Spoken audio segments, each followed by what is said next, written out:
Hi all, this is Meera. PSC Industries Extension Officer Electronic Subject ആണ് നമ്മൾ നോക്കുന്നത്. അപ്പോൾ ഇന്നത്തെ ക്വസ്റ്റ്യൻ ഒരു RLC സീരീസ് സർക്യൂട്ട് റെസൊണൻസിനെ റിലേറ്റഡ് ആയിട്ടുള്ളതാണ്. എന്താണ് ക്വസ്റ്റ്യൻ നമുക്ക് നോക്കാം. An RLC series circuit with resistance R is equal to 10 ohm, inductance L is equal to 1 Henry, capacitance C is equal to 1 Farad are connected across a 100 volt variable frequency supply. Find the power factor and current at resonance. അതായത് RLC series സർക്യൂട്ടിലെ resistance, inductance, capacitance തന്നിട്ടുണ്ട്. അത് ഒരു 100 volt varying frequency supply ആണ് അവിടെ കൊടുക്കുന്നതെന്ന് പറയുന്നുണ്ട്. Find the power factor and current. അത് റെസൊണൻസിലായിരിക്കുമ്പോഴുള്ള power ഫാക്ടറും കറണ്ടും കാണാനാണ് പറയുന്നത്. അപ്പോൾ ഓപ്ഷൻസ് തന്നിട്ടുണ്ട്. Option A 1 10 ampere, B 0 10 ampere, C 1 15 ampere, option D 0 15 ampere. അപ്പം RLC സീരീസ് സർക്യൂട്ട് റെസൊണൻസ് അതിന്റെ ബേസിക് കാര്യങ്ങൾ നമുക്ക് ആദ്യം നോക്കാം, അതിനുശേഷം ആൻസറിലേക്ക് കിടക്കാം. RLC സീരീസ് സർക്യൂട്ടിന്റെ റെസൊണൻസിന്റെ കേസാണ് നമ്മൾ പറയുന്നത്. അപ്പൊ ആദ്യമായിട്ട് നമ്മൾ എന്താണ് RLC സീരീസ് സർക്യൂട്ട് എന്ന് അറിയണം. ഈ RLCയിലെ R റെപ്രസെന്റ് ചെയ്യുന്ന റെസിസ്റ്ററിനെയാണ് L ഇൻഡക്ടർ, സി കപ്പാസിറ്റർ. അപ്പൊ ഈ മൂന്ന് കമ്പോണൻസും നമ്മൾ സീരീസ് ആയിട്ട് കണക്ട് ചെയ്തിരിക്കുന്നു. ഇവിടെ വോൾട്ടേജ് സപ്ലൈ ചെയ്തിരിക്കുന്നു. Fixed amplitude and varying frequency sinusoidal signal ആണ് ഇവിടെ വോൾട്ടേജ് സപ്ലൈ നമ്മൾ നൽകിയിരിക്കുന്നത്. അപ്പം RLC സീരീസ് സർക്യൂട്ട് എന്ന് പറഞ്ഞാൽ റെസിസ്റ്റർ, ഇൻഡക്ടർ, കപ്പാസിറ്റർ ഇവയെ നമ്മൾ സീരീസ് ആയിട്ട് കണക്ട് ചെയ്തിരിക്കുന്നു. വോൾട്ടേജ് സപ്ലൈ ചെയ്തിരിക്കുന്നു. വോൾട്ടേജ് എങ്ങനെയാണ്? Fixed amplitude and varying frequency ആയിരിക്കും. അപ്പൊ ഇതിനെയാണ് നമ്മൾ RLC സീരീസ് സർക്യൂട്ട് എന്ന് പറയുന്നത്. ഇനി ഇതിന്റെ റെസൊണൻസ് സ്റ്റേറ്റിനെ കുറിച്ച് പറയുന്നതിന് മുമ്പായിട്ട് നമ്മൾ അറിഞ്ഞിരിക്കേണ്ട കുറച്ച് ടേംസ് ഉണ്ട്. അതെന്തൊക്കെയാണ് നമുക്ക് നോക്കാം. ഫസ്റ്റ് നമ്മൾ നോക്കുന്നത് ഇംപെഡൻസ്. ഇംപെഡൻസിനെ റെപ്രസെന്റ് ചെയ്യുന്നത് ഇസഡ് കൊണ്ടാണ്. ഇംപെഡൻസ് എന്താന്ന് വെച്ചാൽ effective resistance of an electric circuit or combined effect of ohmic resistance and reactance. അതായത് നമുക്കറിയാം റെസിസ്റ്റൻസ് എന്താണെന്ന്. അതായത് റെസിസ്റ്റർ ചെയ്യുന്ന എന്താണ്? ഒരു സർക്യൂട്ടിലെ കറണ്ടിന്റെ ഫ്ലോയ്ക്ക് ഒരു ഒപ്പോസിംഗ് ഫോഴ്സ് കൊടുക്കുന്നു. അപ്പോൾ ഒരു സർക്യൂട്ട് എടുത്തു കഴിഞ്ഞാൽ അവിടുത്തെ എഫക്റ്റീവ് ഒപ്പോസിംഗ് ഫോഴ്സിന് പറയുന്ന പേരാണ് ഇംപെഡൻസ് എന്ന്. ഇംപെഡൻസിനെ റെപ്രസെന്റ് ചെയ്യുന്നത് ഇസഡ് എന്ന ലെറ്റർ കൊണ്ടാണ്. Effective resistance of an electronic circuit. അപ്പൊ ഒരു സർക്യൂട്ടിലെ എഫക്റ്റീവ് ആയിട്ടുള്ള റെസിസ്റ്റൻസ് അല്ലെങ്കിൽ ആ ഒപ്പോസിംഗ് ഫോഴ്സിന് പറയുന്ന പേരാണ് ഇംപെഡൻസ്. ഇനി ഇവിടെ പറയുന്നുണ്ട് combined effect of ohmic resistance and reactance. റെസിസ്റ്റൻസിന്റെ റിയാക്ടൻസിന്റെ ഒരു കമ്പൈൻഡ് എഫക്റ്റ് ആണെന്ന് പറയുന്നത് റെസിസ്റ്റൻസും റിയാക്ടൻസും ചേർന്നതാണ് ഇംപെഡൻസ്. ഇനി റിയാക്ടൻസ് എന്താണെന്ന് നമുക്കറിയണം. റിയാക്ടൻസിനെ റെപ്രസെന്റ് ചെയ്യുന്നത് എക്സ് എന്ന ലെറ്റർ കൊണ്ടാണ്.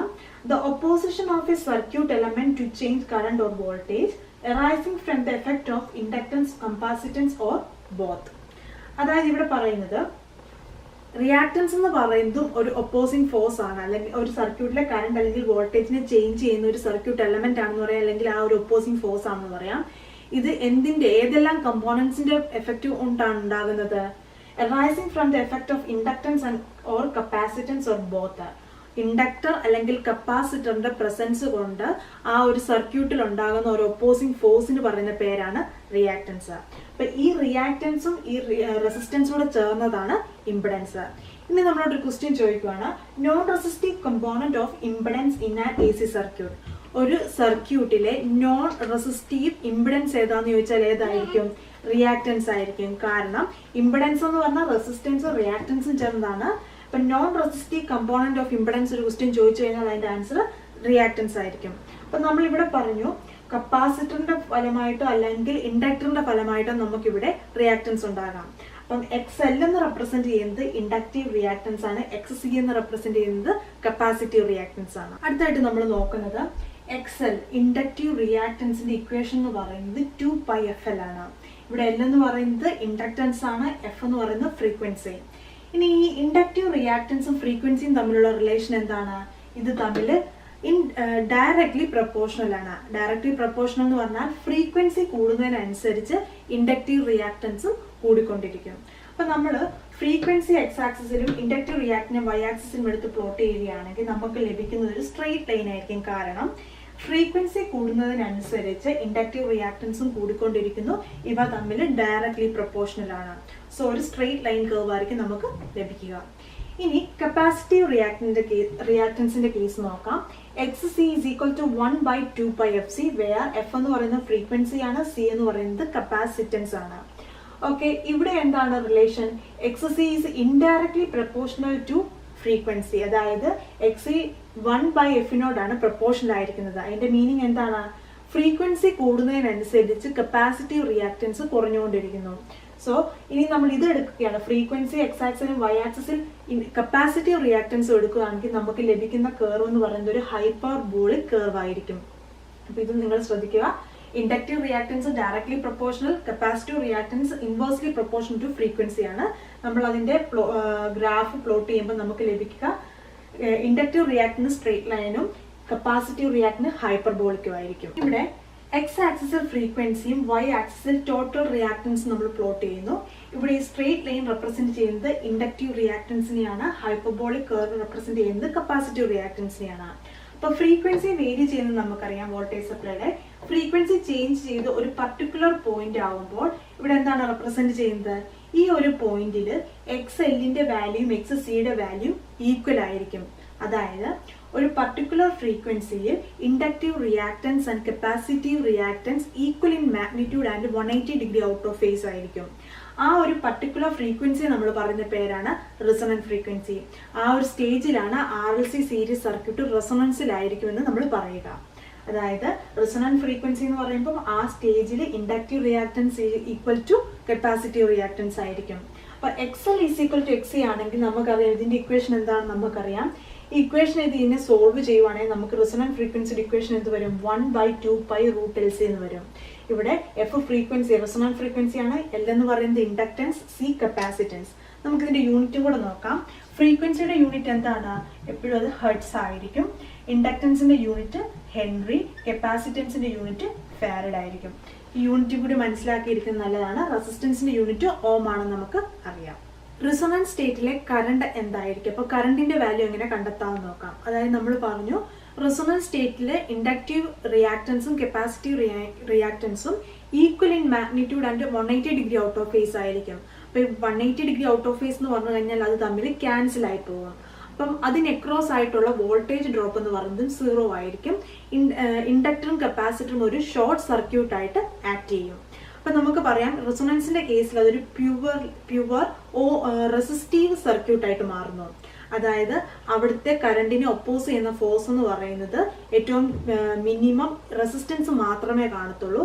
അതുകൊണ്ട് ലാർജ് എമൗണ്ട് ഓഫ് കറണ്ട് ആയിരിക്കും അതിലൂടെ ഫ്ലോ ചെയ്യുക. അതായത് നമ്മൾ പറഞ്ഞു റെസിസ്റ്റൻസിന്റെ കേസിൽ XL is equal to XC ആയി മാറുന്നു. ഇത് 180 ഡിഗ്രി ഔട്ട് ഓഫ് ഫേസ് എന്ന് പറഞ്ഞപ്പോൾ ഇത് രണ്ടും ക്യാൻസൽ ആയി പോകും.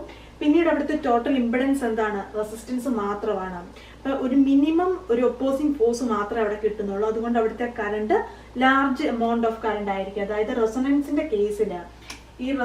കേസിൽ എന്ന് പറഞ്ഞാൽ F0ന്റെ കേസിൽ ഈ കറണ്ട് മാക്സിമം ആകും. മാക്സിമം കറണ്ട് എന്ന് പറഞ്ഞു കഴിഞ്ഞാൽ V ബൈ ഇംപെഡൻസ് ആണ്. ഇംപെഡൻസ് എന്ന് പറഞ്ഞാൽ ആ കേസിൽ അത് R ഈക്വൽ ആണ്. സോ റെസൊണൻസിന്റെ കേസിൽ കറണ്ട് കണ്ടെത്താനുള്ള ഇക്വേഷൻ എന്ന് പറഞ്ഞാൽ V/R തന്നെയായിരിക്കും. കാരണം വോൾട്ടേജ് ഡിവൈഡഡ് ബൈ Z എന്ന് പറഞ്ഞാൽ Z is equal to R ആണ്. So voltage divided by resistance കണ്ടെത്തിയാൽ മതി. അപ്പൊ ആ സ്റ്റേജിലാണ് റെസൊണൻസ് കേസിലാണ് മാക്സിമം കറണ്ട് ആ സർക്യൂട്ടിലൂടെ ഫ്ലോ ചെയ്യുക. നമ്മുടെ ക്വസ്റ്റ്യന് പവർ ഫാക്ടർ നമ്മളോട് ചോദിച്ചിട്ടുണ്ട്. അപ്പം പവർ ഫാക്ടർ എന്ന് പറയുന്നത് cos phi ആണ്. അതായത് P ആവറേജിന്റെ equation VRMS × IRMS × cos phi. ഇതിലെ cos phi എന്ന് പറയുന്നതാണ് പവർ ഫാക്ടർ. അപ്പൊ ഈ power factor is equal to cos phi ആണെങ്കിൽ അതിലെ phi എന്താണ്? phi എന്ന് പറയുന്നത് ഫേസ് ആംഗിൾ ആണ്. That is angle between voltage and current. അപ്പോൾ വോൾട്ടേജും കറണ്ടും തമ്മിലുള്ള ആംഗിളിനെയാണ് നമ്മൾ ഫേസ് ആംഗിൾ എന്ന് പറയുന്നത്. അപ്പൊ ഈ ഫേസ് ആംഗിൾ അറിഞ്ഞാലാണ് നമുക്ക് ഈ പവർ ഫാക്ടർ കണ്ടെത്താൻ പറ്റുക. അപ്പൊ ഇവിടെ നമുക്ക് നോക്കാം. പ്യുവർലി റെസിസ്റ്റീവ് ആയിട്ടുള്ള ഒരു സർക്യൂട്ടിൽ പറയുന്ന voltage and current are in phase. അതായത് അതിനിടയിലുള്ള ആംഗിൾ 0 ആയിരിക്കും. ഇനി പ്യുവർലി ഇൻഡക്റ്റീവ് ആണെങ്കിൽ voltage leads current by 90 degree. Voltage leads current by 90 degree. ഇനി ഒരു പ്യുവർലി കപ്പാസിറ്റീവ് ആണെങ്കിൽ voltage lags current by 90 degree. അപ്പൊ നമുക്കറിയാവുന്ന ഒരു കാര്യമുണ്ട്.